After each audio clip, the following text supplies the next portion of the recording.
Hey, baby, what's going on with you? You all right? I certainly hope so. It's 9 o'clock. It's time for Raw Talk Live. And tonight, we're taking it to the stage, baby, talking about Monique and DL Hughley and all of the things that she had to say and what his response was. And we'll also touch on another very tender, personal subject about who takes care of your mama, your daddy, your grandmama, and them when they get old. Is it going to be you? Is it going to be one of your siblings? What's going to happen and how are you going to handle that? All of that next with girlfriend Peggy and yours truly, me, Miss B, on Raw Talk Live.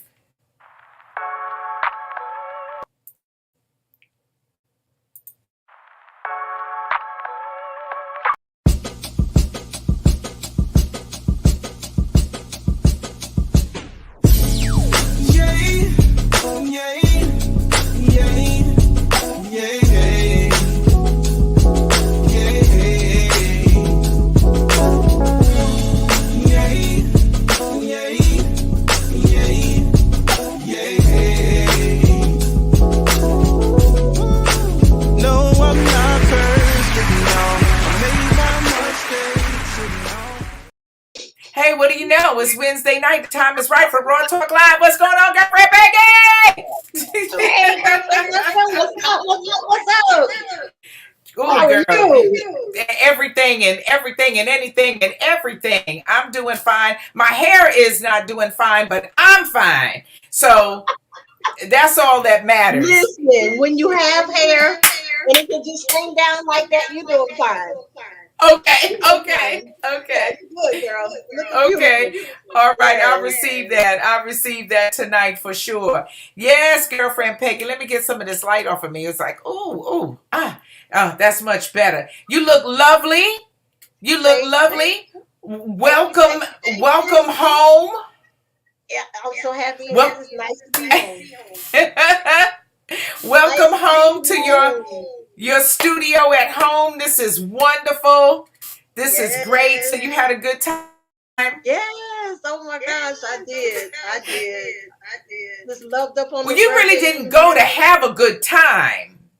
You When I say you were good on time, grandma duty. yes, but that's my good time. When I say I had a good time, that means I spent quality time with my grandbaby. He's only 2 months old, and they are so adorable at that stage. And it passed by so quickly. By the time I see him again, he'll probably be 3 or 4 months old. Right. So the time just passed by so fast. So while they little and small like that, you want to just love up on them as much as you can. Yes, because Yeah, before you know it, they're gonna they, be saying things. yeah, And then you're gonna have to smack the crap out of them. No, I'm kidding. We go from going, oh, mommy, little baby, you sit so weird, to if you don't go somewhere and sit your ass down, I'm gonna know something, and you will too. Listen, try to leave all that discipline and spanking and yelling. I leave that up to their mamas. Let their mother handle that and do it. I try to be loving and sweet and caring and them and do what little I can, as much as I can for them, and have a good time. That's my role Yes, at home. My role is not yes. to be the disciplinarian. I get certain words I get messed up. You know what I'm saying? I got you. We know what you mean. That's not my role with the grandchildren. That's the parent. That's the mother's role and the father's role to handle that. So I'll tell, hey, you need to handle so and so did such and such, and you come handle that. Exactly. So I really had enough with you, and I'm fed up, and I have to take immediate action. But that's very far and few in between. Yeah, well, that's good. That's Yeah. good. It's nice to have fun with them. And then he is a COVID baby, and I have seen. I just recently, yesterday or today, saw two different videos of people who have what they call COVID babies, and these babies are 9 months old, walking. At what age? 9 months. 9 months. Nine. Yeah, they fast. They fast. They faster than everybody. And they wanna look at the laptop. They wanna hold the iPad. They'll move things around on the screen. They already know how to do everything. Look at your grandbaby. How old is Kanaya? Tonight is 9. Okay, she's 9. Of course, she's not a COVID baby, but we're just talking about how much more developed they are in every area. She goes in and hooks up your TV and gets all the and programs everything. I couldn't do that at 9. We Right. weren't doing that kind of stuff. We didn't even have a computer. We didn't have Right. anything. I mean, the inspector just sent out some equipment that was there waiting for me when I got home, and she was like, "Mom, Grandma, you set it up yourself. We got some instructions. She knew what to do. 5 minutes, she had it hooked up, and the TV was good. She, switched over the equipment. I'm like, that's my That's grandbaby. my baby. I That's keep my baby. Yeah, That's she's my really smart. baby. She's a really smart, beautiful girl. I'm so Yes, yes. yeah, But these children are smart, they are fast, they know how to do stuff, and they say this new COVID generation that's coming through, baby, they are blazing a trail. They are just like they are on fire. yeah. But you know what? I hope they stay on fire too, because they just approved the shots for the little babies up to 5 years old. I think when they're making those shots available to kids. And I'm not letting my babies get those vaccinations still. I'm telling them, Mm-mm. Mom, please don't get that baby that shot. I don't care. Don't give it to them. Please. I feel it's going to stunt their Please. growth, mess them up. They'll be autistic and everything will be. They'll be Right. ADHD and and walking backwards and all kind of stuff will be happening by the time they're 3 years old, 4 years old. Mm-hmm. And Too let's young. not act like that doesn't happen. Let's not act Yeah. like that hasn't happened. That the It children, must. the child is fine, and then they Yeah. do that, and now you got a problem. You got a baby going haywire. Yeah. Mm-mm. Yeah. I know. And I you feel you. wonder why. It is a really tough place for a parent to be, because I would imagine that in a lot of cases, if the child isn't, well, that was the way it was for us and how we raised our children. You remember you had a vaccination card. If you didn't have that card completed or whatever by the time school started, they couldn't go to school. And it's going to be the same thing. People are going to be shut out if they're not vaccinated. Right now, you can't go on a cruise. And you know how we love to cruise. But if you're not vaccinated, you can't go. I've been looking at some other forms of income making or working opportunities and that sort of thing. There are even some companies, if you work for them from home, if you work remotely, they are still requiring that you be vaccinated. To me, that's very conspiracy theory. Yeah, that's terrible. Yeah, but a lot of places, don't, they'll say that you can't work for them if you are not vaccinated. terrible. They are So trying that's how it goes. every way possible to force you into having that vaccine. Yeah. So, I That's can what live it's coming without down cruising. to. I can live without going to another country. I can live without getting on a plane. I mean, I'm cool. I'm good right here, really. Yes. I think I'll be just fine if I, had to make a choice of vaccines or traveling again. Yes. I'm cool. Yes. If I can't get there by car, it's not meant for me to get there. So, that's my limitations. Yep. Yep. And Yeah, we'll but just you be all right with that. So I wonder how most people feel. Would they, if they had a choice to make on not being able to travel again or get on a plane or vaccine, which would they take? Get vaccines so they can travel and live around the world, or not be vaccinated, stay put. And just stay put. What you doing? You traveling, or you gonna get your vaccine and travel, or what? I haven't. Would you? No. I do the same thing. If I can't drive there, or then I just, I just wouldn't be there. I haven't been every place in the world, certainly that I would, where I would like to go. Right. But I've been enough places, to say, well, okay. I've seen a few places. I'm good. Yeah, I'm good. I'm good. I'm good. It's my one grandbaby staying in the other grandbaby where we go. Give me that we, thumbs up. we want to give a shout out to all of the Raw Talkers in the virtual building with us tonight. Make sure you check in, chime in, say hello.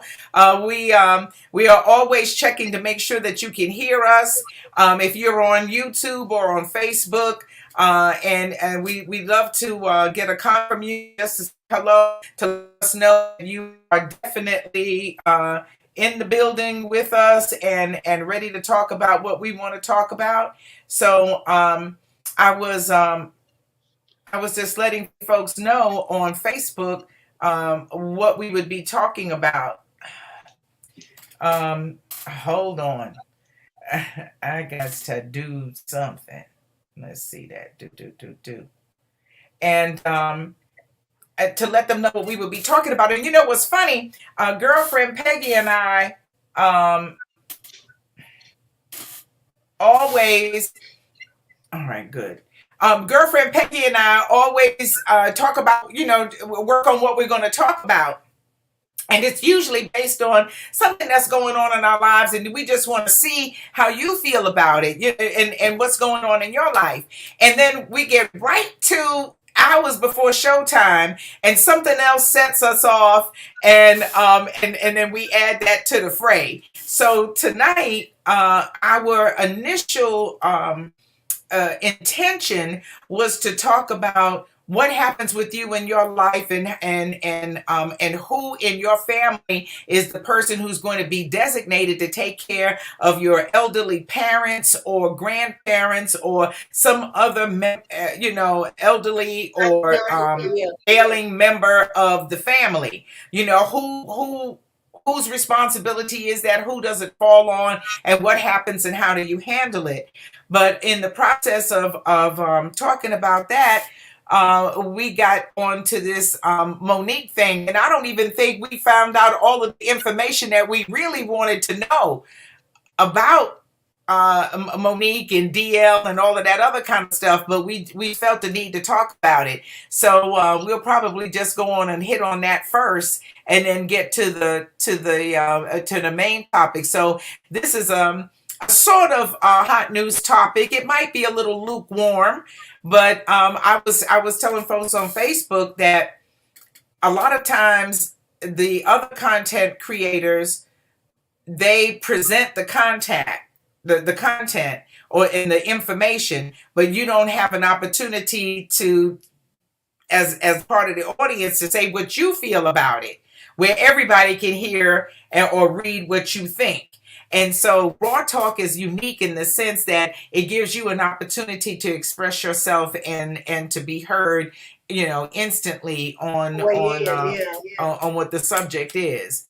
So what was the first thing that made you want to talk about what was going on with Monique tonight? Well, I know Monique been beefing with a lot of people lately, and we know that she's having issues with Tyler Perry, Oprah Winfrey, and what was the one that just apologized to her? Lee Daniels. Lee Daniels, right? And so it seems like it's just becoming people saying it's becoming a problem or a pattern that she's just constantly finding somebody else to beef with. And so, Yes. Hughley, she said it was after years of him making comments and remarks and, saying things about her over the years that she's been quiet and sitting back and holding her peace, as you say. Let me hold what they say, I don't have no dog in this Somebody fight. hold my mule.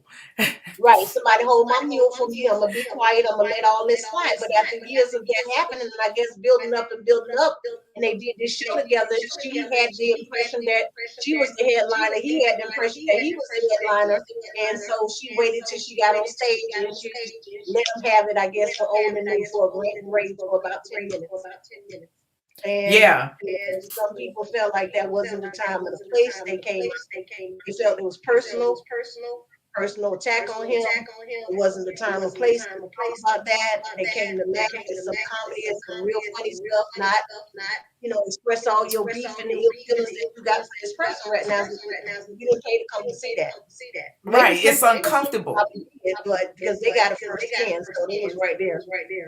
Yeah. Yeah. And nobody comes for that. you Yeah.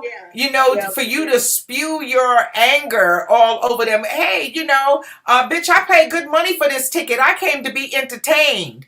I didn't come for, this ain't no therapy session for you. It's a therapy session for me because I need some laughter and fun and entertainment in my life. And so I buy a ticket and I do what it takes to get there and pay to park and get a drink and get an outfit or whatever it is so I can feel better. And then you come out with your shenanigans. And the backstory on that is that, yeah, they both thought that they were going to be the headliner, but there was a contract. She had a contract. He had a contract. Her contract was BS. His contract was on the one. Now, whose fault is that? Well, a lot of that goes back on the promoter. And promoters, sometimes, look, this is the entertainment industry. It's unscrupulous. Okay, so if you want both of them there, but both of them are not going to come with one being the headliner and the other one not, then you get very ambiguous about who it is, about who the headliner is or who it isn't. Instead of being upfront and clear, you just say, hey, I'll get them both here and they can just duke that thing out when they get here. And so she was supposed to go on first. She arrived late and tried to push that thing back or drag that thing out. And then instead of talking directly to DL about it and getting some clarity or going straight to the promoter about it, she goes out there and shows her behind. And it's very unattractive. And it's not a good look overall for Black women.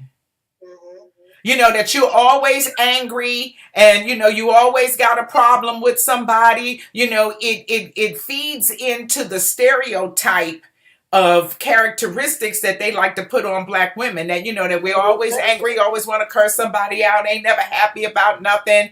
And then she goes out there and proves it to be just so, instead of handling it like a businesswoman. And like somebody says, you can't go around saying, oh, my babies, I love you and everything all so much. And then you go and you do this to this brother, leaving him to come behind you on stage and walk through that firestorm that you've created. There's something really ill about that, about somebody who does that. She need to get some doggone therapy. Where's Alanya Van Zant when you need her? I think she in retirement.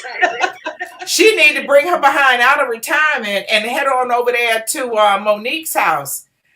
Is what she needs to do, because what she did was unnecessary. Hello, good evening. The Texas Ranger is in the building, and thank you for commenting and saying a little something, because I see a bunch of people over there and ain't nobody said nothing yet. But if y'all waiting, y'all can wait. It's okay. We're happy to have you here. And make sure if you are on YouTube that you subscribe and like and share and comment and all that good stuff. Yeah. So Monique has a problem. That now, before we could go, oh, okay, maybe they did you wrong. That wasn't just right. And then Netflix, that wasn't nice of Netflix. And yeah, maybe you can go after them, for that. But did she win any money? There was a settlement. There was a settlement between Monique and Netflix. They did pay her. Now, word on the street, it's in the neighborhood of $50 million, which is an ungodly amount of money. I don't know if it's true or not. I went through all of the news stories about that, and nobody has said an amount. An amount hasn't been disclosed. I don't know how these other content creators came up with, or found out what they say the amount is. But that's enough to take your ass on somewhere, sit down, and be quiet. Enjoy your family. Enjoy your family. Enjoy your life. Because you don't tore your drawers. Well, she could start her own thing. I mean, like I say, with that type of money now, you set up where you can get your own thing really going in a good kind of way, the way you want it done. You your Yep. own boss at that point. Yep. And that a lot of times, money, finances is the only thing that can hold people back from living out their unique dreams and doing the things that they desire to do. Is capital. So with that type of money, she should be able to start do her own whatever it is she want to do. Whatever she could Whatever she ever want to think do. of that she Right. wants to do. She should be able to do it and just slow her Yep, roll. she at this point she can do whatever. Mommy loves you. I love you. You my baby. Bye. Um, she can do whatever she wants to do. But for those who are not familiar with some of the things that she said or that she did, I wanted to share them with you. Compliments of some other creators, so you can see the depth that she went to. So let me see if this is going to. Right the back. He said, I gave you everything you need to deal with these goons. Steve Harvey, DL Hughley. I gave you everything you need to deal with these goons. I don't with nobody. See tonight. What? Excuse me, Monique. Let me just open by saying I could care less than about what you think about me, because clearly, I'm not your problem. What you called you, a coon? Yeah, I You know like what? that. And anyone who knows me, who really knows me, can't even make that statement. That you trying to sound profound now, but really, girl, Why do we keep we black out here? We can't come out here and do it any kind of way we want to. He own you. He can do We black out here. We can't come out here and do it any kind of way we want to. Steve said, if I do stuff any kind of way I want to, and then I collapse, he said, then my family collapses, and then my grandchildren collapse, and then my legacy collapses. I can't just do any old kind of thing, any old kind of way. That was a clip from the Steve Harvey morning show, and his response to her calling him an MFing coon. So that was part of her rant. She said that, Steve Harvey and Oprah and Tyler and them had told her, let go and let God. She said, well, I let go and let God. And this is what God, said or told me to do. And so she called him a coon, and she called them out. She called people out of their names. And she attacked people's, family and children, and just made all kind of, horrible, insulting remarks because she was mad because she didn't do her due diligence. You've been in the business. You know what a contract is. You know what to expect. You know what to do. This ain't your first rodeo. This is not your first comedy show. And it's not. I believe that particular time she was upset about the fact that Amy Schumer was getting the $11 million for her Netflix comedy show, when she was only offered $500,000. She felt there was a grave injustice. She felt there was a slap in the face. She felt that was unfair and unjust, and she was upset that Oprah did not stand up, Tyler did not stand up, Steve didn't. Nobody said anything to come to her help or defense, and that's why she was angry on that particular, during that time. Like you say, since then things have snowballed, and now she's with the DL Hughley, and she brought it to the forefront. Incident that happened with little Hughley's daughter that had been supposedly, fondled or costed or whatever by his friend, a family friend. DL Hughley said this was something that happened when both those kids were 13 years old, girls and boys playing or do whatever girls and boys do at 13, and it was not that type of party that she was making that out to be. He apologized. He said he didn't believe his daughter at the time. He took full responsibility. We saw in the clip where she said, give grace. Or she believes if a person apologizes and takes responsibility for their shortcomings, that they should be forgiven. And then she turned right around, and then she took him and the family and their name or she said she wasn't directing things at them, but clearly we can see the comments were directed at him and his family and the wife Yes. sucking Yes. on the, If you, yep. yeah. The Mm-hmm. whole, yeah. Yeah. I mean, it The went whole rant. straight to the left. Yeah, it just, yeah. And that had nothing to do with at all with the situation that she was in at the time. You're in that because you didn't do your job. You didn't check the promoter. You didn't talk with DL. And I don't know. Is it that critical? People might say to me, with Miss B, headlining, that's important. Yeah, well, you're there now. So, you don't have enough of anything in you that you can go on and do your job. Be professional and come out there and do what you were paid to do. You'll never be a headliner with that kind of attitude. I wouldn't say never. Never say never. No, never say never. Well, all right, you'll be your own headliner. It'll be your show. You'll be the promoter. You'll be the producer, and then you'll be the only one. Now, let's see who's going to come. Well, like I say, I'd say never because a lot of times we think a person is dead or their career is dead or whatever's dead, and it's not dead. Because it's a real cancel culture. We don't know who she's serving, who's things that dead, God can resurrect. He can bring back life. 2-3 years ago, she back on again. 6 months from now, a month from now, you don't know. Things just turn around suddenly, but by the grace of God. Right. It may take some humbling. It may take some apologizing.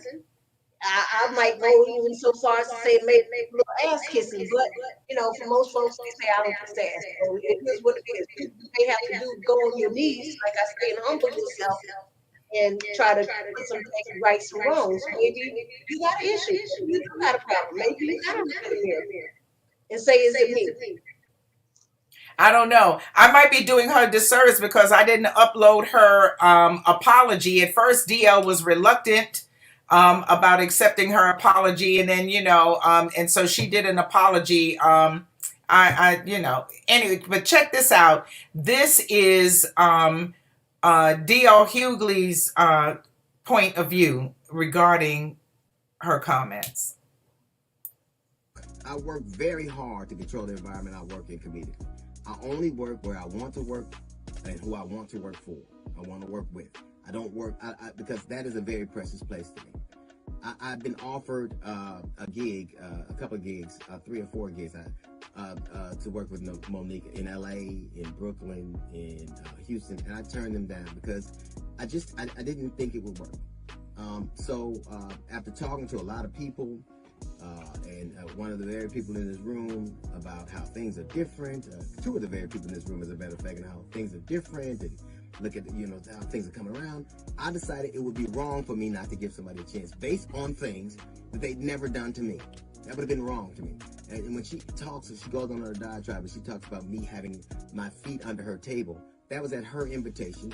I was doing a gig in Greenbelt, Maryland. She lived in Baltimore. She was having a fight party. It was I think Evander Holyfield and Mike Tyson, and sure enough, I came to her table at her invitation, and it was a wonderful time. As a matter of fact, it was based on that interaction, along with talking to people, I decided that I would do these gigs. I decided I would do it.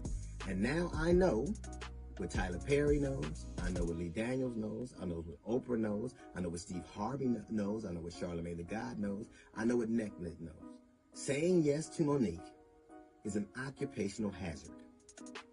Now, we're playing a gig in Detroit this weekend.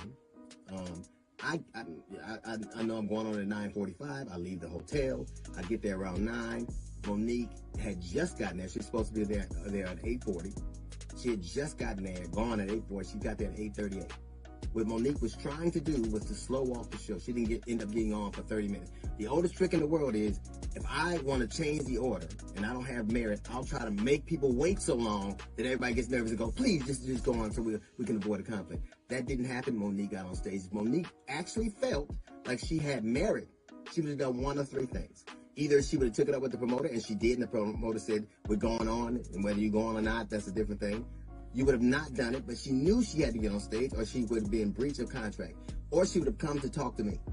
She didn't ever, and I emphatically emphasize this. She never once talked to me. I haven't seen Monique in years. I didn't see her at the venue before, after, or during. I haven't spoken or seen Monique.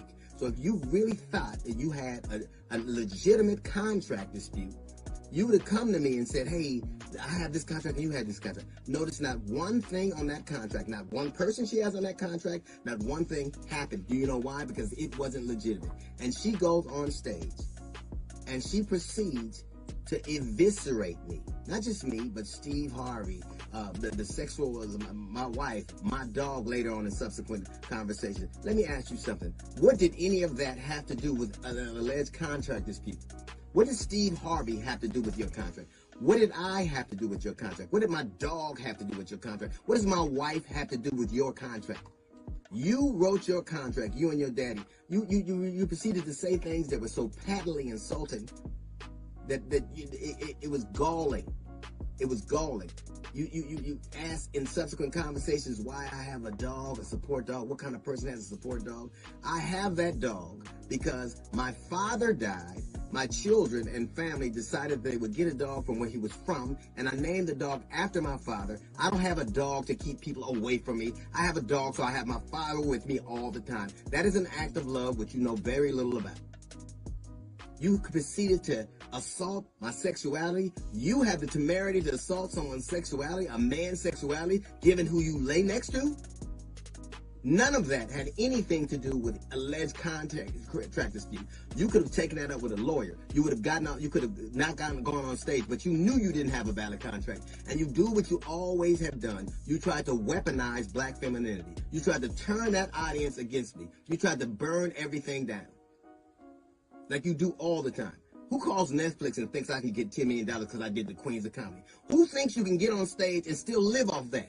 I was a king of comedy. You never hear me talking about it because in this business, like any other, it isn't what you have done, it's what you do. That show was one I signed on to do. I made the quintessential mistake, the horrible mistake that like Tyler Perry, like Lee Daniels, like Oprah, like all these people of saying yes to you. And it is an occupational hazard. It is my fault. I have learned my lesson. You didn't just, and the thing that bothers me the most isn't the things that you said, because I know who I am and I know what I do. And I have a pristine reputation. And everybody who knows me know what I'm about. It's this whole, my dear, my babies, I love you for real, which is so transparently false, it is ridiculous.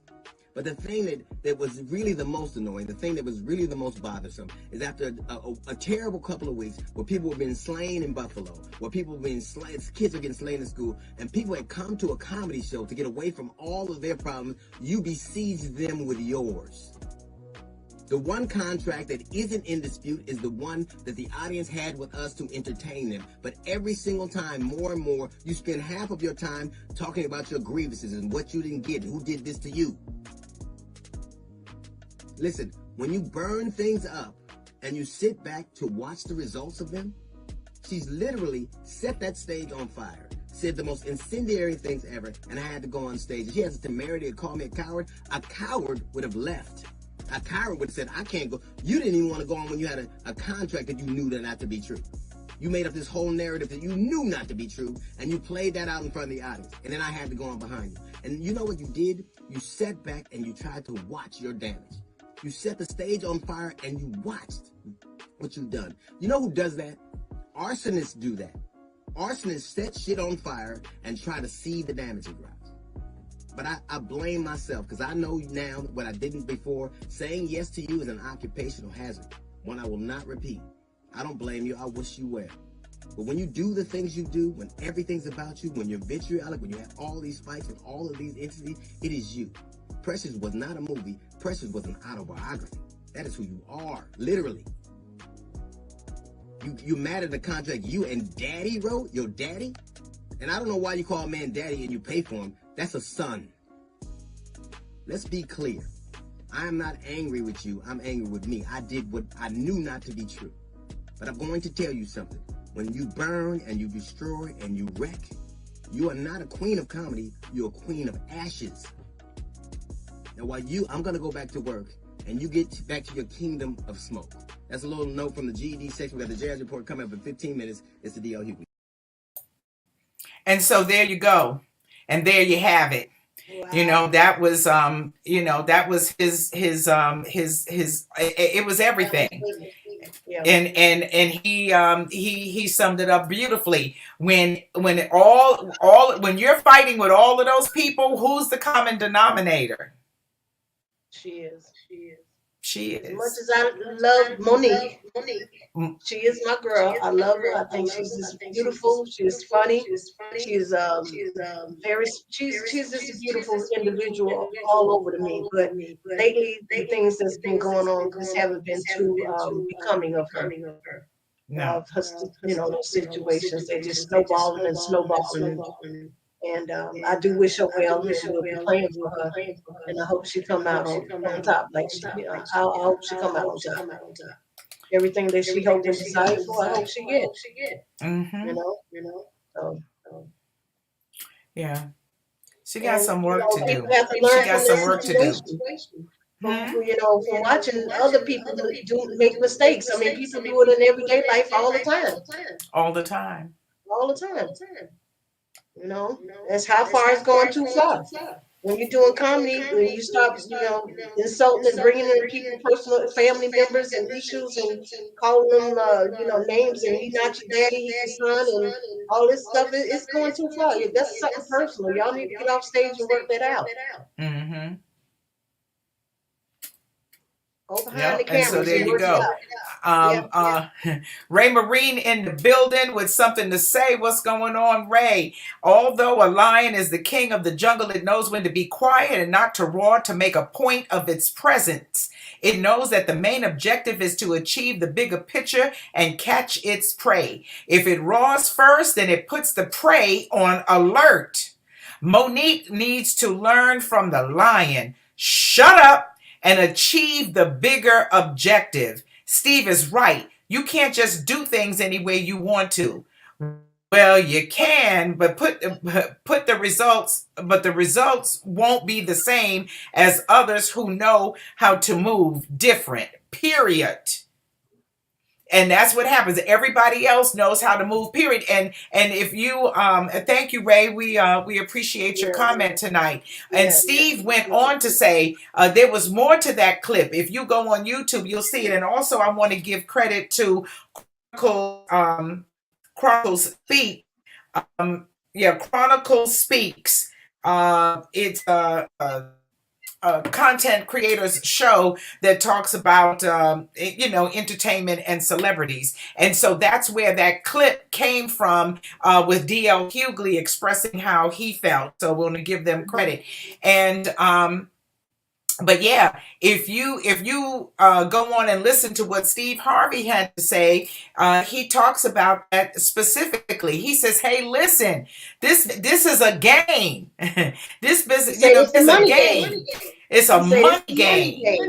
He said it's a money game, and people ain't gonna let you come around."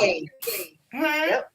She said it was an integrity game. It was about integrity and morals. I mean, she said what it is she was standing on. He said what it is was he was standing on. He was looking out for his family, his legacy, and his children.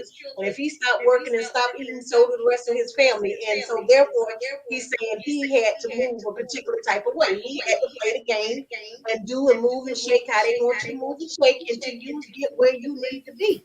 But you don't have to do all that stuff no more. But Monique taking the low road and she's saying, no, that's you. You do it how you want to do it. This is my way. This is my approach. And I'm going to do it the way I want to do it. And that's what she chose to do. Yeah. So and that's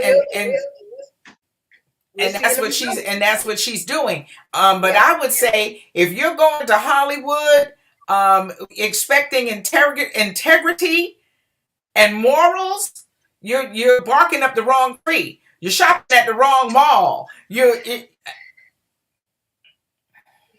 you can have integrity and morals. You can have them, but you're going to be right there with them.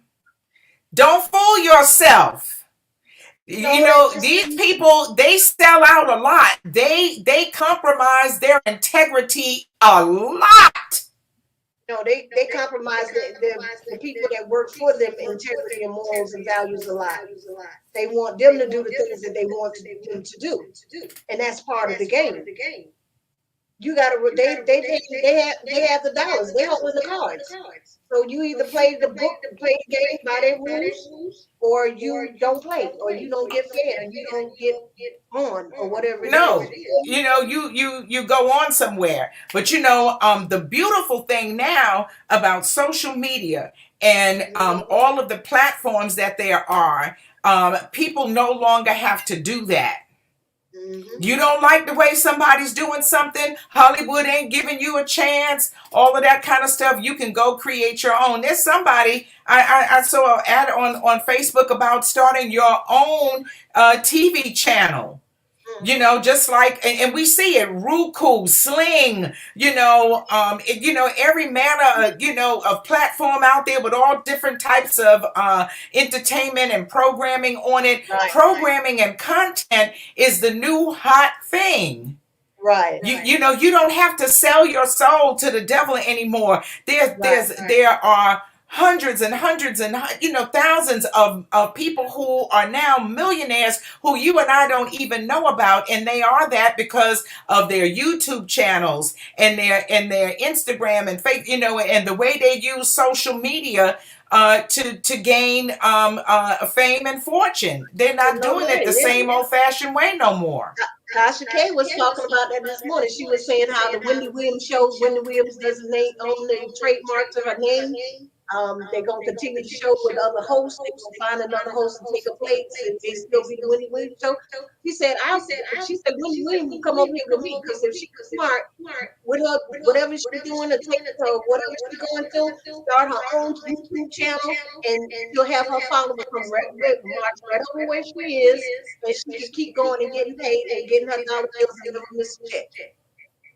She was like, she can come over here with me and take a platform. I'll take a back seat and let her run the show for a bit. She's still gonna get ratings. Yeah. I know she's there. So you don't have to keep beefing with them. Right. You really don't have to do that anymore. But now the problem that Wendy has, and that's a whole nother subject about how crappy the farewell was for her. It was very poorly produced. It was not honoring her in any kind of way. I'm gonna tell you what Ray said. You don't have to do that. Don't do that. Don't do that. It's okay. Irritated tonight, they red, they irritated.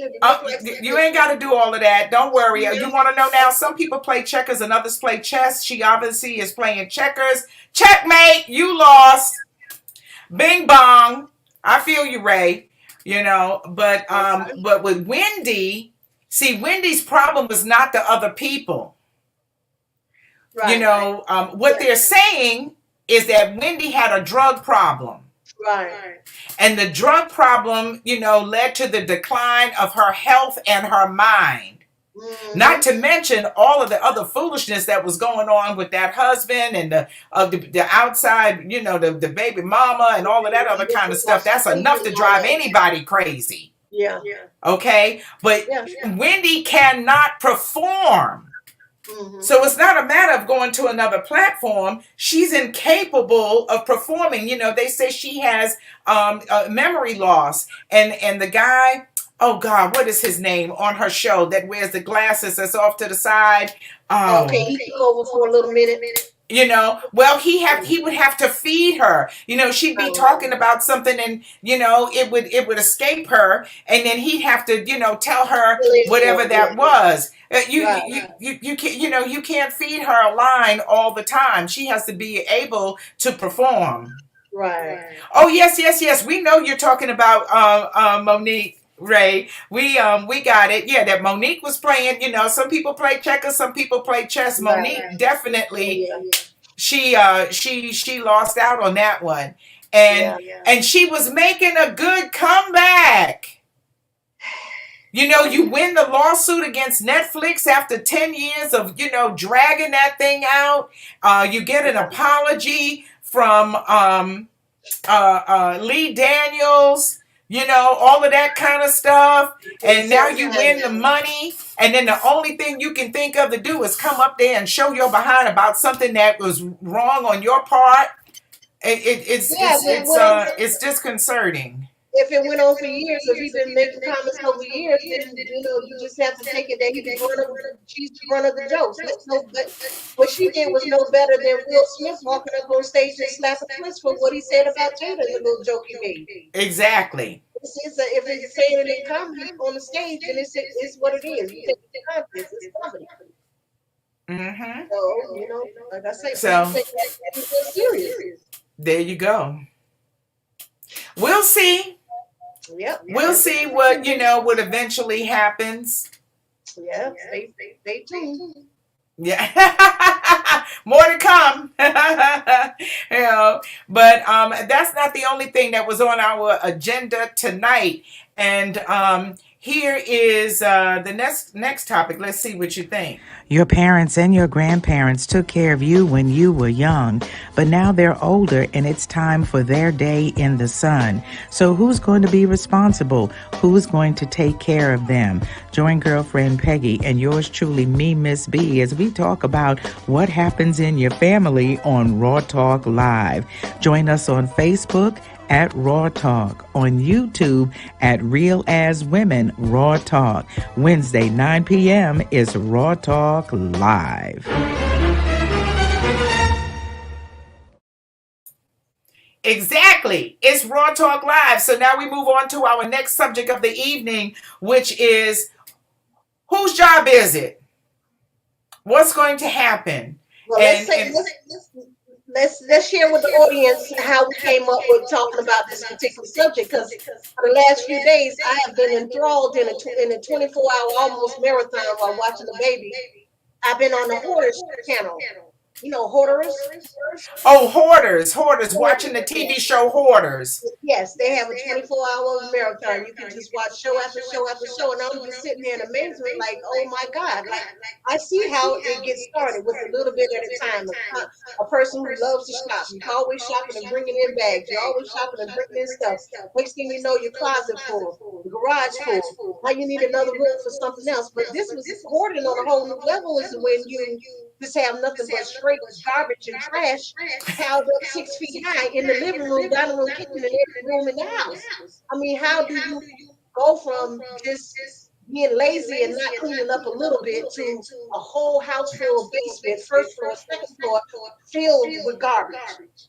And dead animals and feces and urine. Rats and animal feces and human feces and all kind of other shit just everywhere. I mean, like, you can't even sleep in your house no more because you don't have a bed to sleep in. Stuff piled up on the bed is up to the ceiling.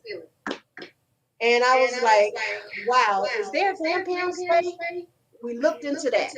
But what do we find out? There's not a specific grandparents' day. That people are just declared grandparents' day, and it's different, in different countries, and could come up at any time during the year. So there's not an official, like we have Mother's Day and Father's Day and Valentine's Day. There's not a solid grandparents' day. I thought it was a solid grandparents' day, but in each country it was different. Yes, that's what I mean. It's not like but it's not universal all around the world. Yeah, right. Mm-hmm. So from that, I was saying, when these grandparents, I'm a grandparent, I'm going to be getting that age probably in the next 10 years, maybe a little longer, where I'm not going to be able to keep up to par with the housework and the cooking or whatever I need to do for myself. I'm wondering, will my grandchildren come in and check on me or just say hi and run out the door? Or are they going to help me? Are they going to come and clean up? Are they going to come and sweep and mop and take out the trash and really dust down the place and make it shiny and nice and spray the air and change the linens on the bed for your grandmother, your grandfather, or your aunt, your uncle, or whoever it is that's left by themselves, don't have children anymore to take care of them? Or who's going to step in for these older people? Who's going to take care of them? Because I don't know. My mom, she health started failing. We was getting ill. All the responsibility basically was left on my sister because she lived in the home with my mother. I was away in Orlando. I've been here since for 25, 30 years. Yes. He stayed home. She was there. So she automatically kind of adopted into the role of being a caregiver for my mom.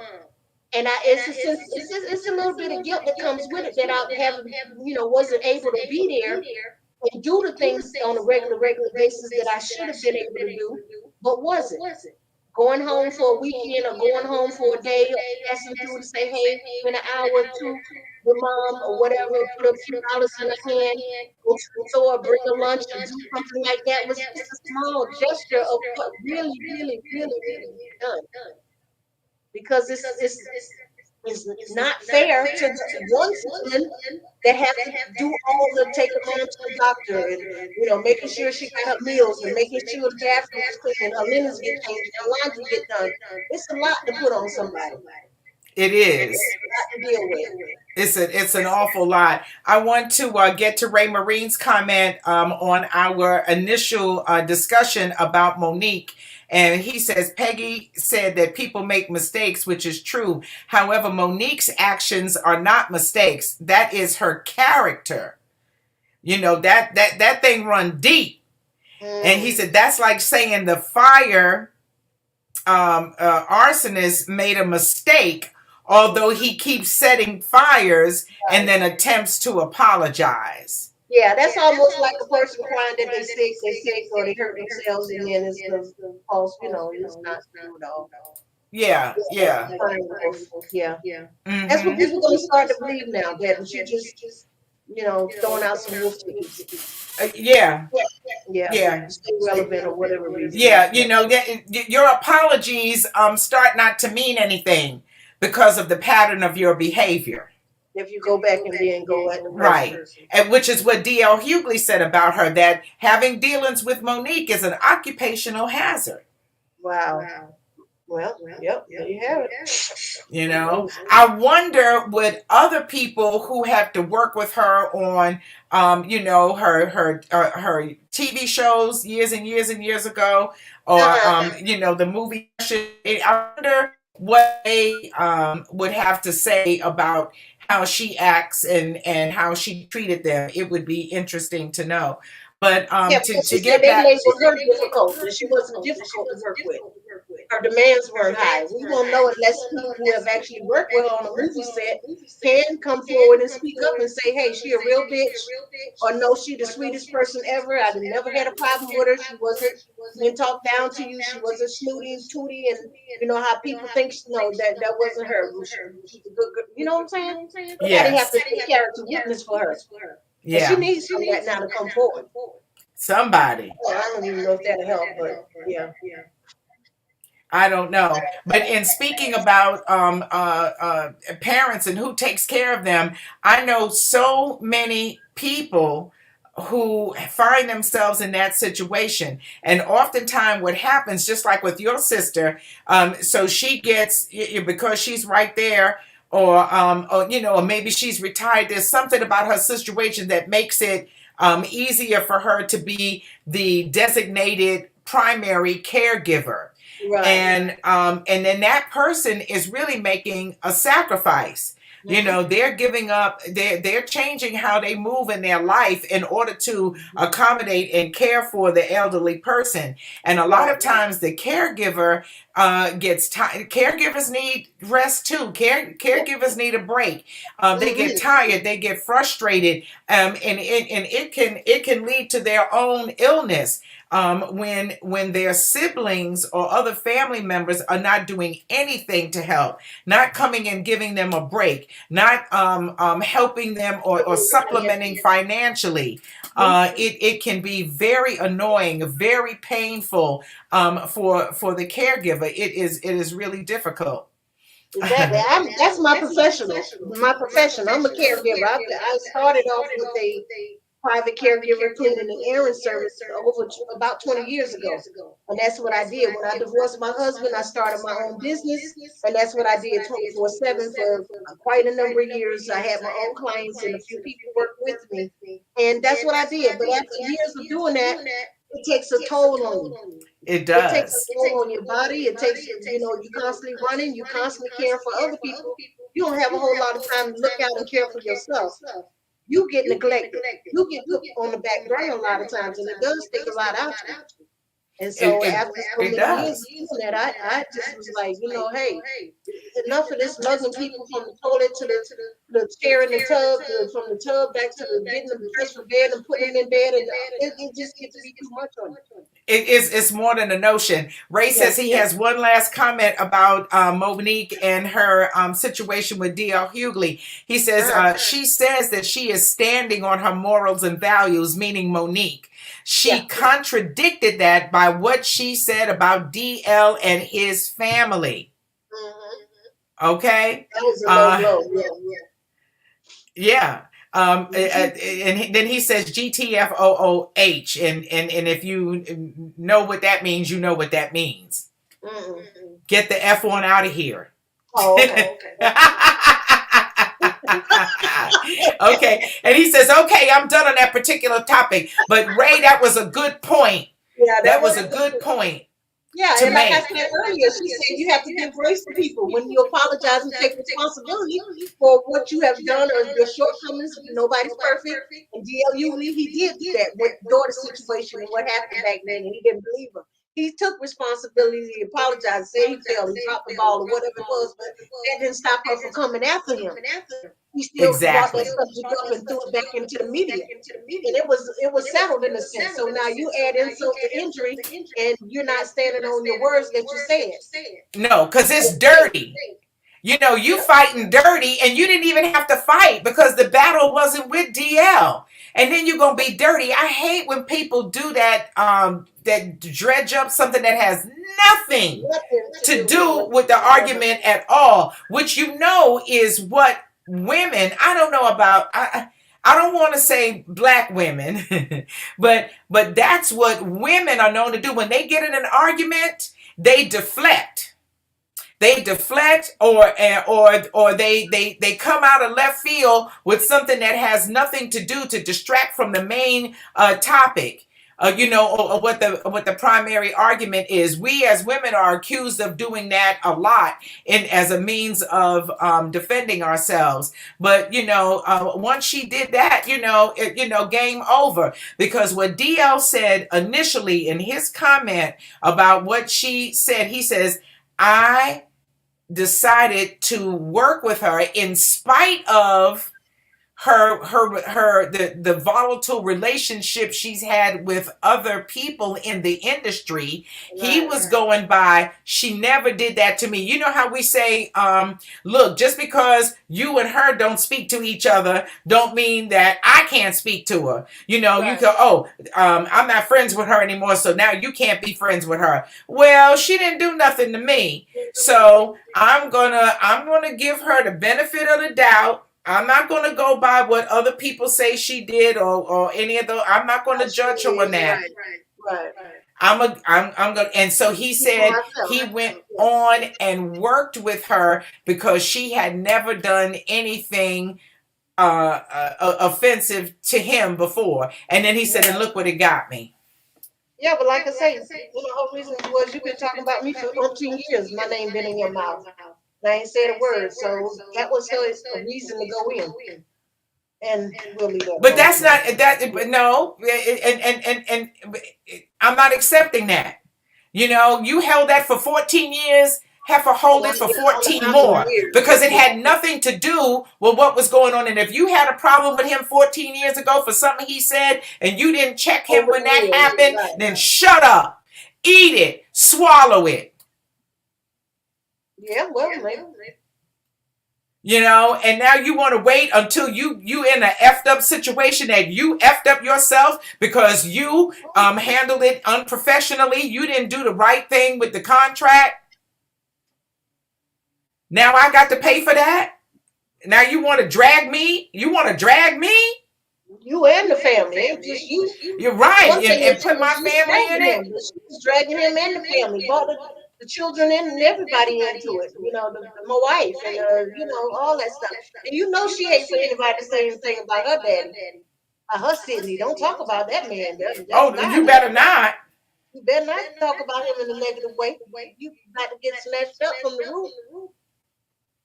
I don't call no man daddy. I Don't can't go have there. sex with a I can't have sex with a man and call him daddy. I'm not calling you daddy. Yeah, I don't know. That can't just never that they ain't never appealed to me. appeal that don't appeal to me. I ain't calling you daddy. I ain't calling you big daddy. Like I said, I'm calling you big daddy. Then, like I say, some big things gonna have to be popping. Some big things need to be going on for me to call you big daddy. 'Cause I can't do it. For sure. Ray says that believe although Oprah Winfrey has her own show, she still has to move in a certain way. She's a billionaire. And she still govern herself accordingly. Right. You know why? Because the game is the game. And the game don't care how much money you have. If you don't believe that the game don't care how much money you have, look at Bill Cosby. Mm-hmm. And now R. Kelly. Yeah. Right. Right. Ladies and gentlemen of the jury, I rest my case. Mm-hmm. And you know? Okay, we'll talk about that next subject. I don't want to bring that up. Okay. Yeah. Okay. Yeah. And so, so there you go. But, but that's a good point. But, we just want to show love to all the caregivers out there. And we understand. And so if you have that situation in your family, take some time, Peggy, and a lot of people don't know this, but while I was on the radio in Orlando, I did the same thing you did. I had a side business of being a caregiver to my very best friend, who I refer to as my sister. I took care of her mother and her aunt. She would not put either of them in a nursing home. For her, that was just unacceptable. Right. Okay.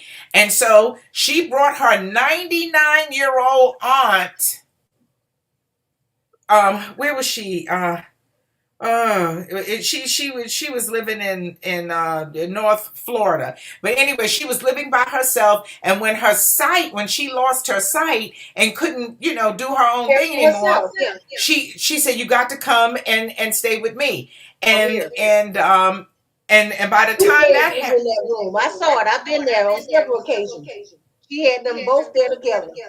Yep, she knocked out a wall. She remodeled her house. She knocked out a wall between the two bedrooms so that they could be so they could be in the room together and see each other or whatever. At one time, we had them both in the bed at the same time. We couldn't do that, you know how that is. The services people will come and get you. So she knocked out a wall, and then we got hospital beds from them. But they were both bed bound. Right. So they had to be taken care of around the clock. 24/7. Right. And she had to work a job. So I took care of them all morning, till she got home in the evening, and then she took care of them at night. We never left them alone, and we never left them alone at the hospital. If one of them was in the hospital, I was there all day. And she came at night. We switched off. We had other people help us at home with the other person, but we made sure that they were never alone. It is a lot of responsibility. A lot of responsibilities, even if you can't be the initial caregiver, like I said.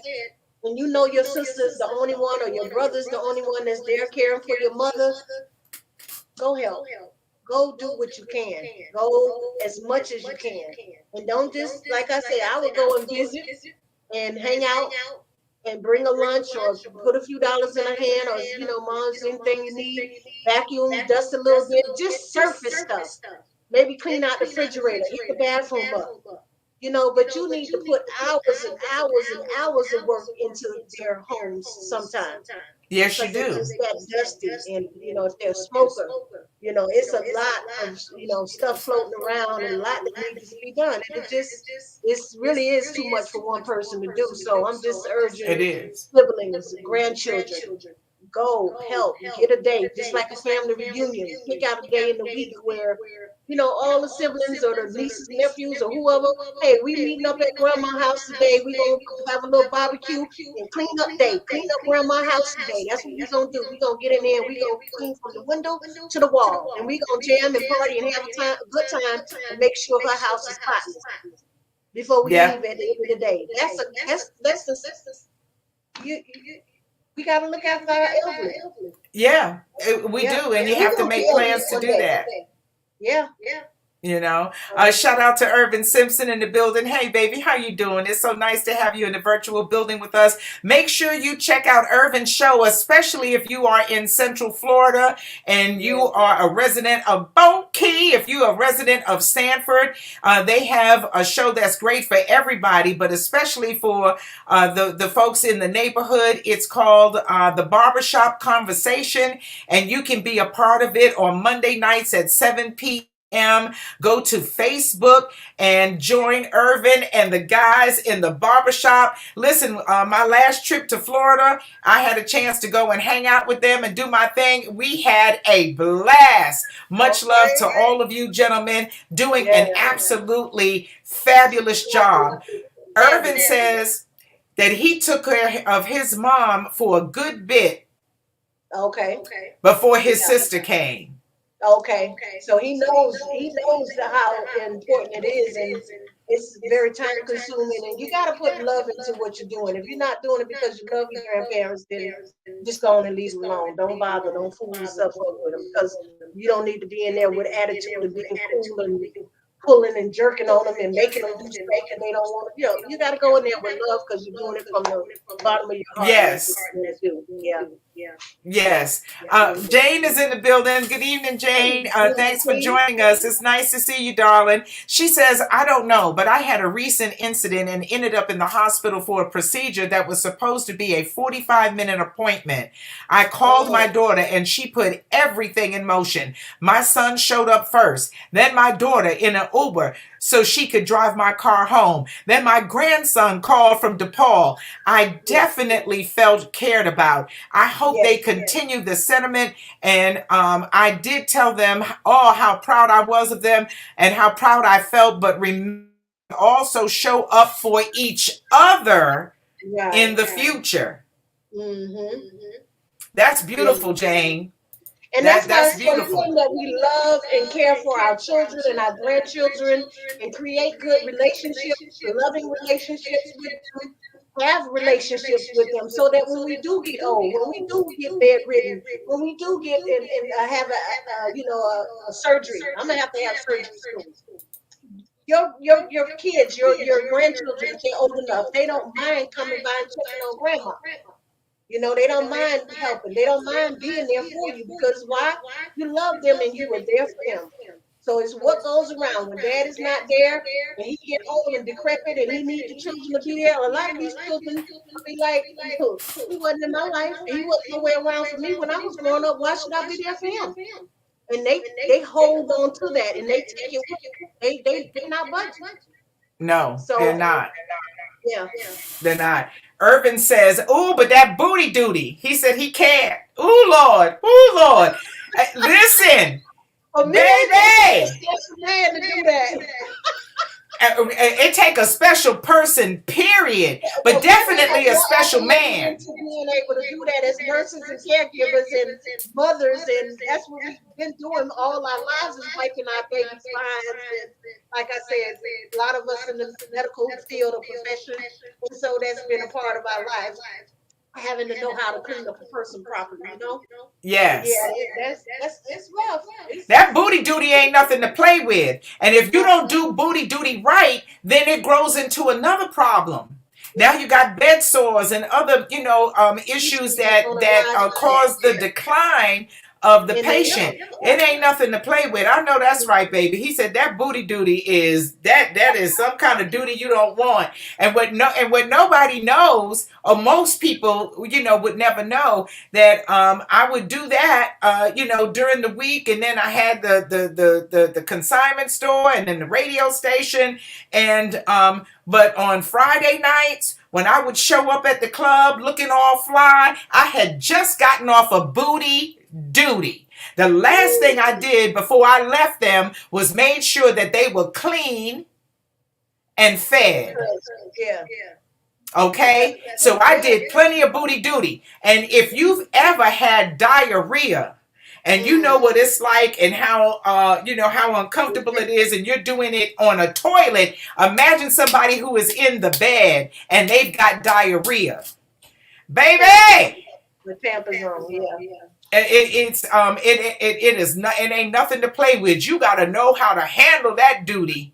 Yeah, that's some serious. That's some real dirty the booty. whole aspect of caring for a person is serious business. You got to know what you're doing. And take a quick course. Look at some YouTube channels on how to do things, how to move them from the bed to the wheelchair, how to pivot them, how to not put all the weight on you, how to lift them properly. It's a lot they got to go into how to move these people around and get them in the shower and get them out the shower, how to change the linen with them in the bed and all that. So just like you need to go to a quick nursing course. You got to find out how to do this stuff. I learned from the other people who came in, the other services that came in, because my people couldn't go to a bathroom, and they couldn't go get in the shower. They weren't getting in anything. Okay, that wasn't happening. One of them, she was paralyzed on one side. There's a whole different way you have to handle her body to get her clean, to keep her comfortable. All of those kind of things. Jane is so funny. Every so many hours, they got to be turned to a different position and all that. Yeah, I turn my people every 90 minutes. Jane says, "Who changed you? Boys will also spray." Yeah, but they do. It's nothing. I never had boys. Yeah, I got boys. And as soon as the air hit that package, as soon as the air hit their little nuts, boy, that pee go off. If you're not careful, you're gonna catch it right in your eye. Jane, you're a mess. Hey, Chicago in the building. You know what? What's up, Chicago? Listen, let me tell you something, Chi-Town. We ain't putting up with your foolishness. He talking about, can I get some booty duty? Listen, he don't even know what he's asking for. Oh, I think he does.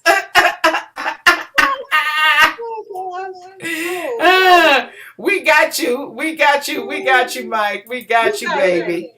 You got him on that. Give him your booty duty. Yep, we got your booty duty, boo. We sure do. Ray, you are the Renaissance man. He and his brothers share in various things when doing for their mother. So they share the duties of caring for their mother. Okay. And that's a beautiful thing. Yeah. That's a beautiful thing. Believe it or not, like I say, get those men around the house is get them to come in and help with a lot of things around the house that need to be done, and moving sofas and vacuuming and sweeping behind the sofas and underneath cabinets and cleaning out the refrigerator and hitting that bathroom real good. Men need to get in there and do that kind of heavy work while the ladies take care of the feeding and the meals and the changing the linens and doing the laundry and stuff like that. Brothers need to kick in. Yep. They need to step up to the plate and kick in and help those sisters. Because most of the time, it's a daughter, it's a granddaughter, it's a niece, it's a female. Most of the time, that's doing the caregiving. Yes, and that can really wear your body down. And I have a very dear friend who gave up her career to go take care of her parents. So her father passed away. Now she has her mother to take care of. But she gave up an income because her siblings said, we will take care of you financially. Mm-hmm. And they did not. Left her out there. And so she had to come up with another way to supplement her income. And she found a beautiful way to do it, but it wasn't what was promised. Keep your promise to your siblings. Right. If you say you're gonna chip, even if y'all decide, come up with a budget for everybody, every 3 siblings. What's affordable? This is what we each need to come up with every month. Make sure that mom got what she needs, and give that the person that's in there doing that caregiving. Hey, she need to get a salary. That's a full-time job. Give her the money. Take care of her. Help her. Exactly. Listen, yes, yeah, you can something. You can afford to, yeah. Something. Ray is so funny. He's listen, we're jumping around on our topics tonight. We started out talking about Monique and her attitude and things that she said about other celebrities in the business. And so Ray said he's back on the previous topic. That means he's back talking about Monique, because Monique calls her husband daddy. Right. And DL Hughley said, I don't know why you would call a man daddy who you pay for, who you take care of. That ain't your daddy. That's your son. Right. I know she ain't like that. No, she ain't like that. I know she too damn bad. Like yeah. He said, So Ray said, don't call me daddy. He said, don't call me daddy. He said, don't call me daddy. However, he will accept Papi. Ay, Papi. Hola, Papi. ¿Qué tal? I can't do the Papi thing either. I can't do the daddy or the Papi. This is not me. I'm going to have my own little pet peeve name that I'm going to call you, that I'm going to come up that's going to suit your personality, that I feel is special and unique for you. So all this daddy and big daddy and Papi and, I can't do it. No. I'm not going to call you Papi unless you're Puerto Rican and they call you Papi. And that's like your name.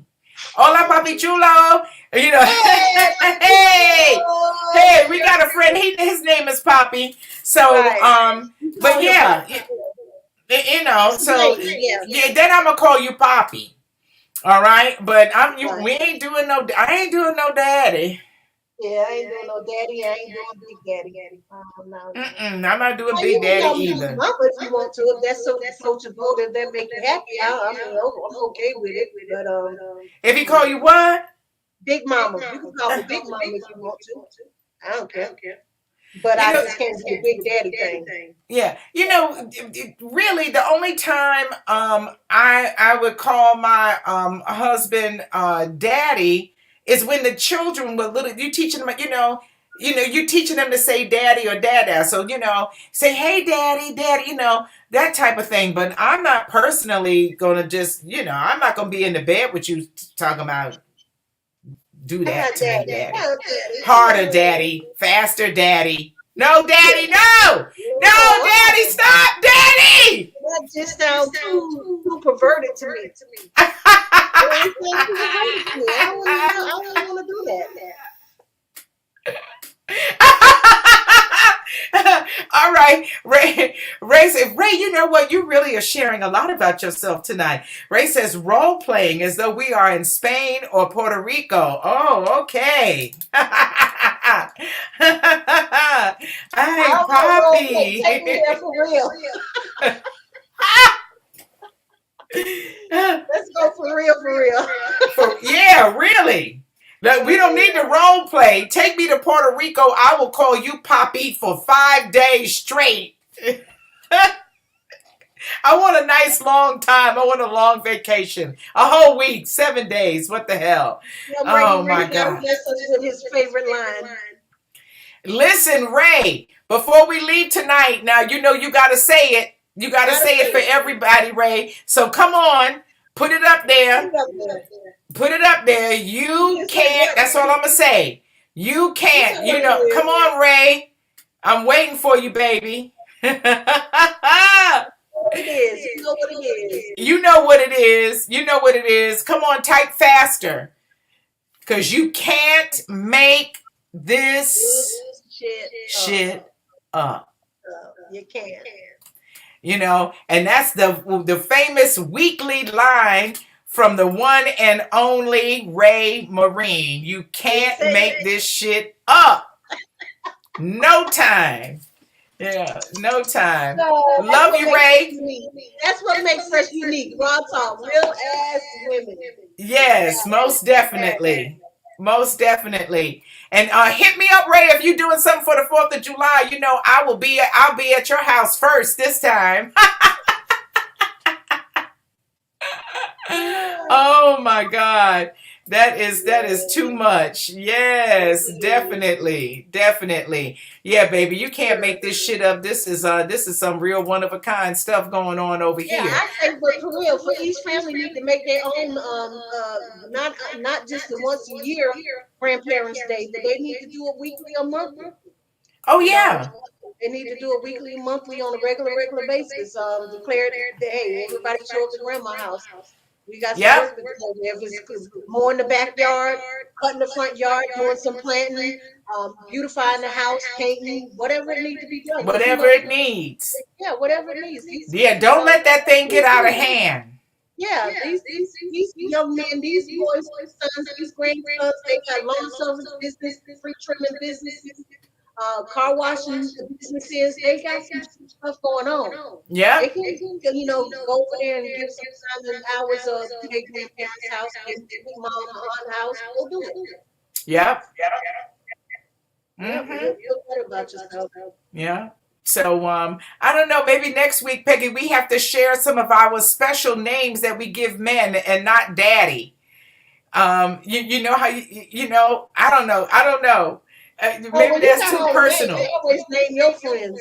Yeah. We always have to come up with it. Well, maybe we won't talk about that then. We always come up with a name for the man that has nothing to do with his name, but more about what he does or how he acts or that type of thing. So we have nicknames for him, but we ain't calling him daddy. Daddy is not one of them. Daddy is not one of them. Big Daddy, Poppy, not on the list. Wow. He said Grandma is tired of Uncle Julio's. Huh? Of Uncle Julio's, who has not moved out and is 60 years old. Yeah, I know she's tired. But he better get up and move around and get to moving around and clean up that house. That's what I know. And, but bottom line, when it comes to raw talk, you can't make this shit up. So we got nothing but love for you. She tired of it. Oh, he said grandma don't want, she tired of them badass grandkids. Let them stay home. We talk about, see, I'll be 60 soon. Of course, my grandchildren are too little, but like I said, for those of us whose parents are still alive, they probably have older grandchildren that's 18, 19, 20, and in their early 30s. Those are the children, I'm saying. Go by and help grandma. Go by and help out. You can be some help. You can be some help. 14, you still can be some help. Go over there and see what grandma needs. Check on grandma, grandpa. Go check on them. Yeah, exactly. Well, but that's it for tonight. We want to thank all of you for being in the virtual building with us and sharing your thoughts and comments.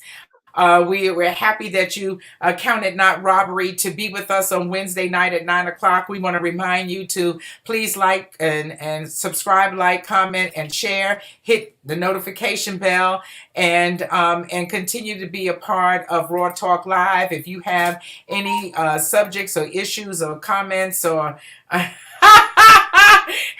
Ray said the grandchildren just want to smoke weed and stay home. Oops. Grandchildren, that's all they want to do too. Yep. You know, he ain't never lied though. He ain't never lied. He's telling the truth on that one for sure. But make sure that you reach out to us at Raw Talk 2021 at gmail.com if you would like to be a guest or you have a show topic of interest. We would love to hear from you and tackle that too. Yes. Okay. So any final words from you, girlfriend Peggy, before we shut it down for the night? No final words. Just love up on your loved ones that can't do things for themselves. That's kind of just in my spirit, I guess you would say. Look out for them. Do what you can, and just be a good person to them, and to nobody else, to them. Yes. Yeah. That's beautiful. Mm-hmm. Okay. Well, thank you, girlfriend Peggy. It was lovely being with you. And thanks to all of you. Have a beautiful, safe week. We'll see you next Wednesday, 9 p.m. for Raw Talk Live.